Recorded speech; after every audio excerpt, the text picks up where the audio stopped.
الرحمن مسافر کے لیے روزے کا کیا حکم ہے؟ کیا کوئی ایسے مسافر بھی ہیں جو روزہ رکھ سکتے ہیں؟ تو جواب میں آیت اللہ سیستانی فرماتے ہیں کہ چند مقامات ایسے ہیں کہ جہاں مسافر سفر میں بھی روزہ رکھ سکتا ہے۔ پہلا مقام یہ کہ جو شخص حج تمتع میں واجب قربانی سے عاجز ہو جائے اور اس کے لیے واجب ہے کہ اس کے عوض 10 دن روزے رکھے، جن میں سے پہلے 3 روزے اسی سفر حج میں رکھنے ضروری ہیں، چاہے وہ مسافر ہی ہو، اور باقی ماندہ 7 روزے وطن واپس پلٹنے کے بعد بجا لائے۔ دوسرا مقام یہ کہ جو شخص حج تمتع کے مناسک میں وقوف عرفات میں غروب آفتاب سے پہلے عرفات کی سرزمین سے خارج ہو جائے اور دوبارہ عرفات کی جانب نہ پلٹے، اس کے لیے ضروری ہے کہ 1 اونٹ کفارہ میں دے، اور اگر وہ یہ کفارہ نہ دے سکتا ہو تو ضروری ہے کہ 18 دن روزہ رکھے، اور وہ ان 18 دنوں کو اسی مکہ کے سفر کی حالت میں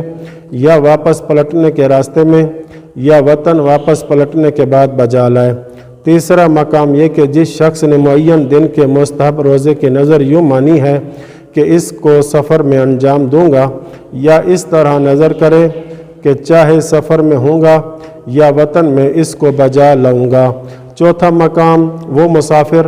جو چاہتا ہو کہ مدینہ منورہ میں طلب حاجت کے لیے 3 دن روزہ رکھے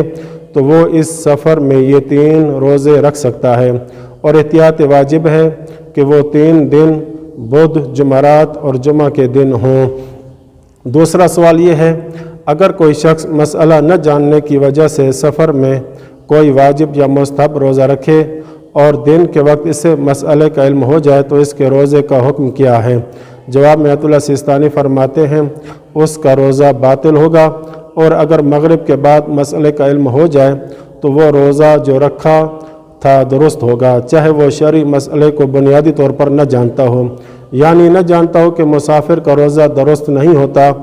یا اس بات کو تو جانتا ہو لیکن احکام مسافر کی بعض خصوصیات کو نہ جاننے کی وجہ سے سفر میں روزہ رکھا ہو۔ تیسرا سوال یہ ہے، اگر کوئی شخص بھول جائے کہ وہ مسافر ہے، یا یہ بھول جائے کہ مسافر کے لیے روزہ رکھنا باطل ہے اور روزہ رکھ لے تو اس کے روزے کا حکم کیا ہے؟ جواب میں آیت اللہ سیستانی فرماتے ہیں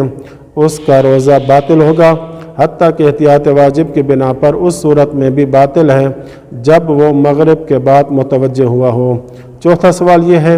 کس روزے کی صورت میں انسان سفر نہیں کر سکتا؟ جواب میں فرماتے ہیں اگر ماہ رمضان کے علاوہ کوئی دوسرا معین روزہ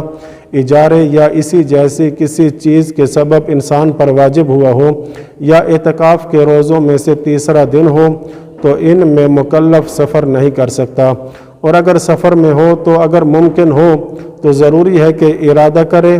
کہ اس جگہ 10 دن ٹھہرے گا اور اس دن روزہ رکھے۔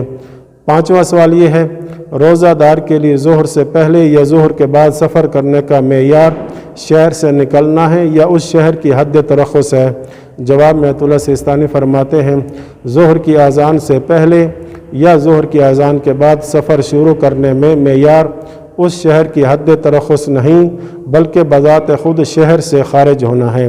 اس بنا پر جو شخص ظہر کی اذان سے پہلے اپنے وطن سے خارج ہو لیکن ظہر کی اذان کے بعد حد ترخص سے خارج ہوا ہو تو روزے کے معاملے میں ایسے مسافر کا حکم رکھتا ہے جو ظہر سے پہلے سفر پر گیا ہو۔ اسی طرح وطن کی جانب واپسی میں بھی معیار بذات خود شہر تک پہنچنا ہے۔ اس بنا پر اگر کوئی شخص ظہر کی اذان سے پہلے وطن کی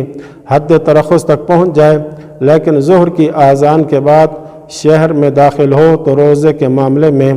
ایسے مسافر کے حکم میں ہے جو ظہر کی اذان کے بعد وطن پہنچا ہو۔ وصلی اللہ علی محمد و اہل بیتہ الطاہرین۔